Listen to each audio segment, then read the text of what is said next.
Do you want to hear a joke about paper? A joke about paper. Sure, Don.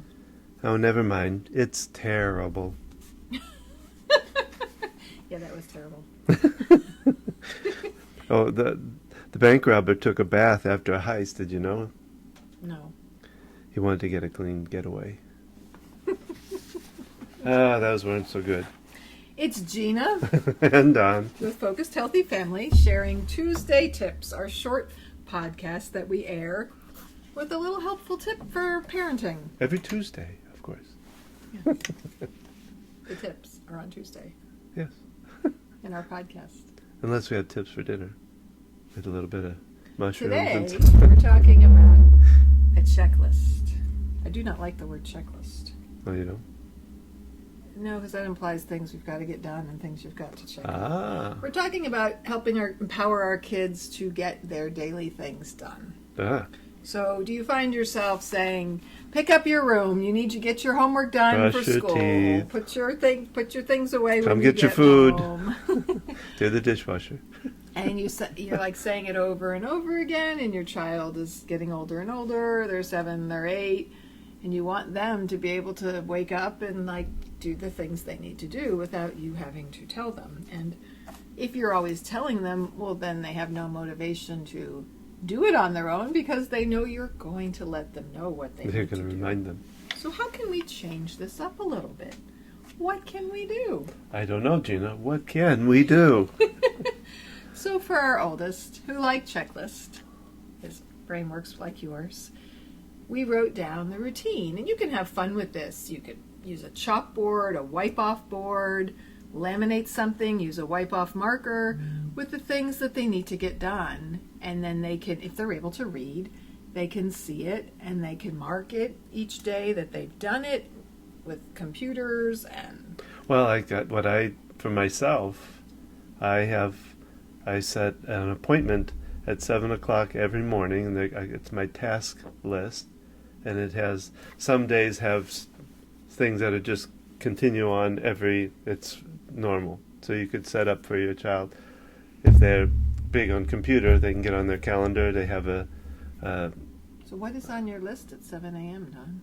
well, it's not for 7 a.m., it's a list for the day. It's my to-do kind of task or to-dos for the day. For the day. And it can have routine stuff on it, plus then you can also add in a specific, like I can look ahead and say next Thursday I want to make sure to do such and such, and I can put it on there. Oh, So that's interesting. it's on every day, but it's not for just 7 o'clock.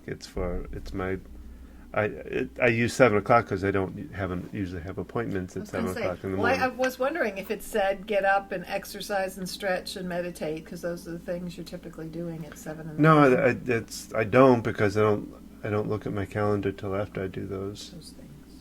So how else can we empower kids? What if our kids can't read, Don? What are we Then- going to do? Oh, I bet you have an idea, don't you? So when our second child, we wanted to empower her, and she wasn't reading yet. So she had this little stuffed bear who wore a dress that used to be hers as a toddler. And I posed this bear in the pictures. Now she's 20, so this was like 2004 or 5. So we didn't quite have the technology and resources to do what we can now do digitally. But I took the bear and I posed him brushing his teeth and took a picture of it. I posed him after we eat, we clean up the table. We picking up toys. I posed the bear with the box of toys and picking up toys. So all those little things that she needed to do, brushing her hair, and I put them in a little album. So these are pictures that were processed in a film laboratory. The old-fashioned way. But you can do it however.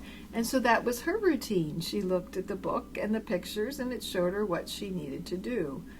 So you can get real creative here, and the idea is helping to build a routine for your child and having a way that they can take responsibility for it. And sometimes you use something and then it doesn't work anymore, and so that's when you sit down and you problem solve and you say, hey, Where you kind of review what's going on. and maybe you just need to change the location of it. Yeah. Maybe on the bathroom mirror, on the door, as they open their bedroom door. Where can we put this as the reminder? Where can we go back to? And as you're building this routine, you can, instead of Did you brush your teeth? Did you brush your hair? Did you get your homework? You can say, did you check your board? can you look at your board? And have them actually physically crossing off what they've done can be very helpful for them, especially children, and the way their brain works. Like, okay, I did that, cross it off. I did that, cross it off. Well, it empowers them. Again, we talk a lot about giving them the control to be able to decide. And of course, at some point, they're going to need to do these things on their own. We won't always be there to be able to. That's why kids struggle in college. They go to school and they're constantly told what to do, when to do it. They come home, their parent tells them when to do their homework. Right? They have all this structure and all these people telling them how to do these things. And then they go to college and there's all this freedom. They maybe live away from home, and the professors are not, marking them absent if they're not in class. Yeah.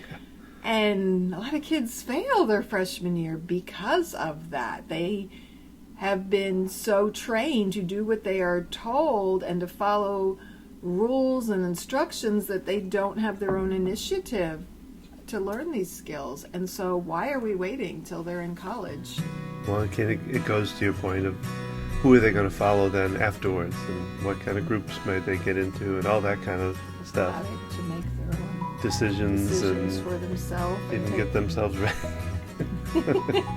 do their own laundry. So that's our tip for today. Love to hear your ideas and thoughts as always. And remember, how you speak to your children shapes their future.